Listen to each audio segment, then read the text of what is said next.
తెలంగాణ జాగృతి అధ్యక్షురాలు కవిత press meet పెట్టి దానికి సంబంధించిన ప్రస్తావన లైవ్ ద్వారా చూద్దాం. కుమార్ రెడ్డి గారు కాదు, వారితో పాటు రాష్ట్ర ముఖ్యమంత్రి హోదాలో రేవంత్ రెడ్డి గారు కూడా అటెండ్ అవ్వాలి. మీరు అటెండ్ అయితేనే మనకు రావాల్సినటువంటి న్యాయం జరుగుతుంది, మనకు దక్కాల్సినటువంటి వాటా దక్కుతుంది, మీ సిన్సియారిటీ ఏందో కూడా ప్రజలకు అర్థమవుతుందని చెప్పి ఈ సందర్భంగా నేను డిమాండ్ చేస్తూ ఉన్నాను. మరి తెలంగాణ జాగృతి పదే పదే చెప్పిన విషయం మళ్ళొకసారి గుర్తు చేస్తున్నా. ఇదంతా ఎందుకు జరుగుతుందంటే నీళ్ల విషయంలో ఆంధ్రాలో పనిచేసినటువంటి ఆదిత్యనాథ్ దాస్ గారిని తెలంగాణకు అడ్వైజరీగా పెట్టుకున్నప్పటి నుంచే ఈ ఇబ్బందులన్నీ జరుగుతున్నాయి. వారిని తక్షణమే తొలగించండి. వారికి మన తెలంగాణ మీద ప్రేమ ఎందుకుంటుంది, కనీసం మీకుందని మీరు నిరూపించుకోండి, మీరు ఆలోచన చేయండి, కృష్ణానదిని కాపాడండి అని చెప్పి నేను ప్రభుత్వాన్ని డిమాండ్ చేస్తూ ఉన్నాను. ఇప్పుడు తమ్మిడిహట్టి డిఫరెంట్ ఇష్యూ, అది గోదావరి నది వాళ్ళు కట్టాలనుకుంటున్నారు, దాని మీద కూడా పలు రకాల అభిప్రాయాలు ఉన్నాయి. బట్ ఇవాళ ఇంపార్టెంట్ ఇష్యూ కృష్ణ అని ఫండ్స్ కూడా వాళ్ళు రిలీజ్ చేయడం జరిగింది.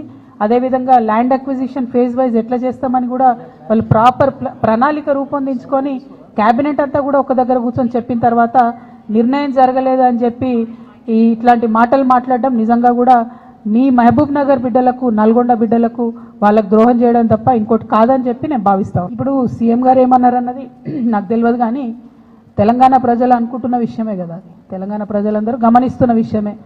ఇప్పుడు బీఆర్ఎస్ పార్టీ సోషల్ మీడియా నన్నే దాడి చేస్తుంది, హరీష్ అన్న మీడియా నన్నే దాడి చేస్తుంది, సంతోష్ అన్నకున్న సీక్రెట్ మీడియా నన్నే దాడి చేస్తుంది, అందరు కలిసి నా మీద దాడి చేస్తున్నట్టే కదా, అలా కొత్త ఏం లేదు, అది మీ అందరి దృష్టిలో కూడా ఉన్నది కాబట్టి అది కొత్త ఏం లేదు, వింతేం లేదు. ఎక్కడ మాట్లాడిరండి, ఒక్కసారి కూడా కనీసం బీసీల మీటింగ్ రివ్యూ తీసుకోవడం లేదు సీఎం గారు.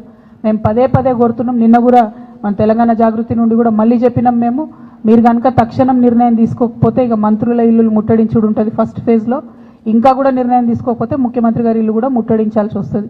ఎందుకంటే 30 తారీఖు నాడు ఎన్నికలని చెప్తే కూడా కనీసం బాధ్యత లేకుండా మాట్లాడకుండా చివరి నిమిషంలో కోర్టుకు పోదాంలే అనేటటువంటి ఒక వైఖరి నిర్లక్ష్యపూరితమైన వైఖరి రాష్ట్ర ప్రభుత్వం చేస్తూ ఉన్నది. ఇది బీసీలను వారు పట్టించుకోవట్లేదు అనడానికి సంకేతం.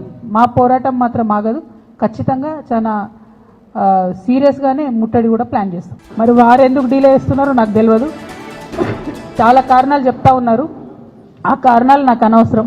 నేను రాజీనామా చేసినాను, బీఆర్ఎస్ పార్టీ ద్వారా నాకు వచ్చినటువంటి పదవి ఆనాడు వద్దనుకున్నా, ఇవాళ కూడా వద్దనుకుంటున్నా. మళ్ళీ పంపమంటే మళ్ళీ పంపుతా ఉత్తరం, నాదేం ప్రాబ్లం లేదు. Thank you. ఏం అడగలే, నాకు ఎక్స్ప్లెనేషన్ అడగలే, ఏం అడగలే. తప్పకుండా స్వాగతిస్తాం కదండి. ప్రజాస్వామ్యంలో ఎన్ని పార్టీలు ఉంటే అంత మంచిది, ఎన్ని గొంతులు ఉంటే అంత మంచిది, ఎన్ని వాయిస్లు ఉంటే అంత మంచిది. తెలంగాణ ఉద్యమంలో కూడా మనం ఒకటే మాట అనుకున్నాం, ఎంతమంది జై తెలంగాణ అంటే అంత జల్దీ తెలంగాణ వస్తుందని. సో ఇప్పుడు కూడా ఎంతమంది జై బీసీ అంటే అంత జల్దీ బీసీలకు రిజర్వేషన్లు వస్తాయి. కాబట్టి అందులో సెకండ్ థాట్ ఏం లేదు, తప్పకుండా స్వాగతిస్తాం. Thank you. జై తెలంగాణ.